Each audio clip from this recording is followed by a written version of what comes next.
వైసీపీకి మరో షాక్. ఇటీవల జరిగిన సార్వత్రిక ఎన్నికల్లో వైసీపీ పార్టీ ఘోర ఓటమిని మూటగట్టుకుంది. ఈ ఎన్నికల్లో టీడీపీ కూటమి ఘన విజయం సాధించిన సంగతి తెలిసిందే.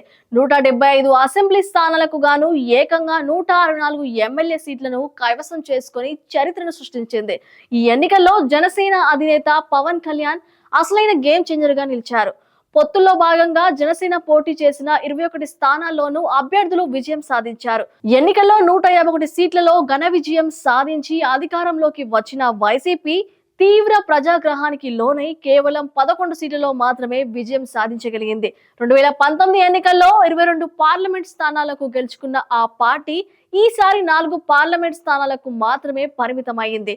ప్రభుత్వ వ్యతిరేకత, ప్రజా ఆగ్రహంతో వైసీపీ కంచుకోటలు కూడా బద్దలయ్యాయి. ఊహించని రీతిలో వైసీపీ ఓటమి పాలు కావడం ఇప్పుడు ఆ పార్టీ నేతలకు పెద్ద సంకటంగా మారింది. ఎన్నికల్లో ఓడిపోవడంతో చాలా మంది నేతలు పార్టీ మారేందుకు రెడీ అవుతున్నారంటూ ప్రచారం కూడా జరుగుతోంది.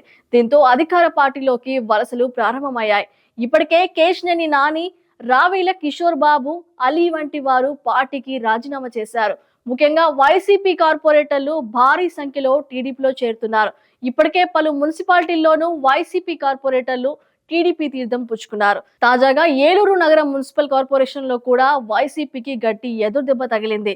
ఏలూరు నగర municipal corporation mayor Shaik Noorjahan వైసీపీకి రాజీనామా చేశారు. ఆమె రేపు తన భర్త పేదబాబుతో కలిసి టీడీపీలో చేరనున్నారు.